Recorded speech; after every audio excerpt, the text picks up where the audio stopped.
ఈరోజు మన దేశం ఎంత దారుణమైన స్థితిలో ఉంది. పెట్రోల్, డీజిల్, ఆయిల్ అన్ని ఛార్జీలు పెరిగిపోయాయి. బంగారం కొనొద్దండి అంటున్నారు, విదేశాలకు వెళ్ళొద్దండి అంటున్నారు, బండ్లలో తిరగొద్దండి అంటున్నారు, ఇంట్లో కూర్చొని పని చేసుకోండి అంటున్నారు. దీనికి కారణం ఎవరు? దీనికి కారణం ఎవరు? పాలకులు కాదా? ఒకప్పుడు మన్మోహన్ సింగ్ గారు అధికారంలో ఉండగా ఇలాగే పెట్రోల్, డీజిల్, ఇలా క్రూడ్ ఆయిల్ ప్రైసులు పెరిగితే మన్మోహన్ సింగ్ గారు ఈ భారం అంతా ఎండ్ కన్స్యూమర్ మీద, అంటే ప్రజల మీద పడకూడదు అన్న ఉద్దేశంతో ఆ భారాన్ని మూడు భాగాలుగా విభజించారు.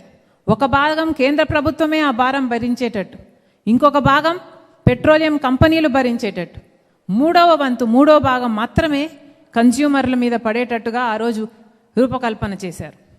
మరి ఈరోజు ఏం జరుగుతుంది? పూర్తి భారం ప్రజల మీదనే వేసేశారు. పోనీ క్రూడ్ ఆయిల్ ప్రైజులు తగ్గినప్పుడైనా సరే ఏమైనా ప్రజలకు ఆ బెనిఫిట్ అందించారా అంటే అప్పుడు అందించలేదు.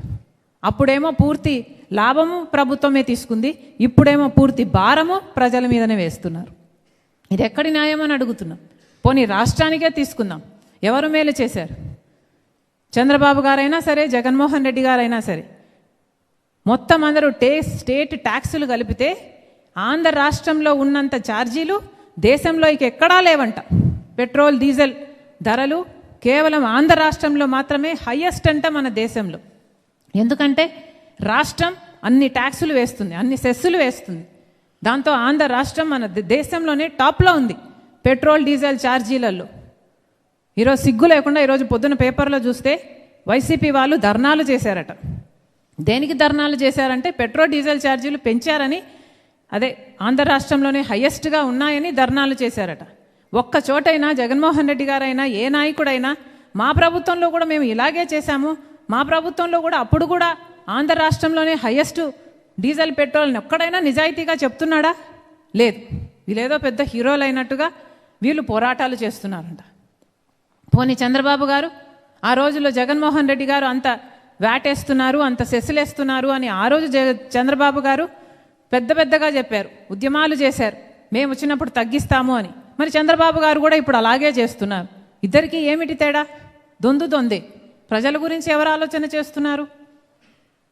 ఎవరు ఆలోచన చేయటం లేదు. అసలు ఆంధ్ర రాష్ట్రం కాదు కదా, అసలు భారతదేశ గౌరవం కూడా తగ్గించేస్తున్నారు మోడీ గారు. అసలు ఒకప్పుడైతే భారతదేశ గౌరవం ఎంత ఎత్తున ఉండేదంటే ఇందిరాగాంధీ గారి టైంలో అమెరికాతో ఇందిరాగాంధీ గారు చాలా ధైర్యంగా చెప్పగలిగారు, మీ జోక్యం మా దేశం మీద అనవసరము అని, మీ పని మీరు చూసుకోండి అని.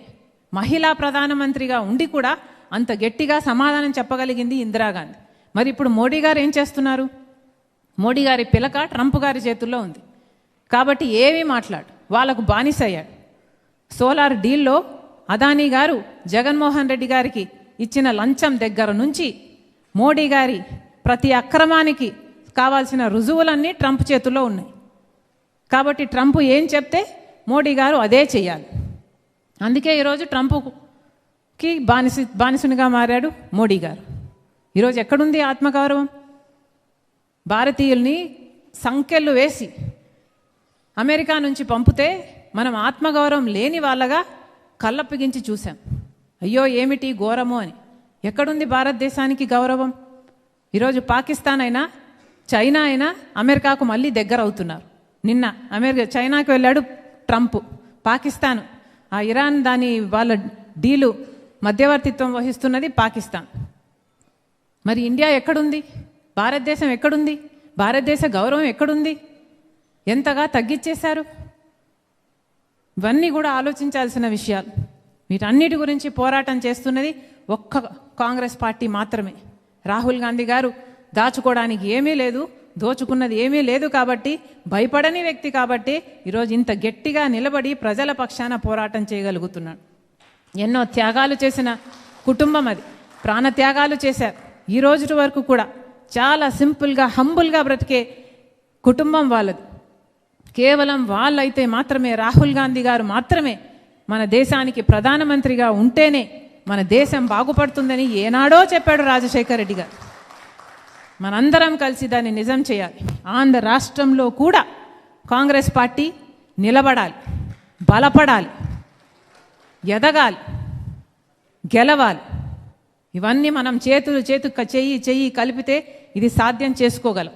మరొకసారి కాంగ్రెస్ పార్టీని, ఐడియాలజీని నమ్మి మీరు ఈరోజు కాంగ్రెస్ పార్టీలో చేరుతున్నందుకు మరొకసారి రాజశేఖర రెడ్డి బిడ్డ మనస్ఫూర్తిగా మిమ్మల్ని ఆహ్వానిస్తుంది.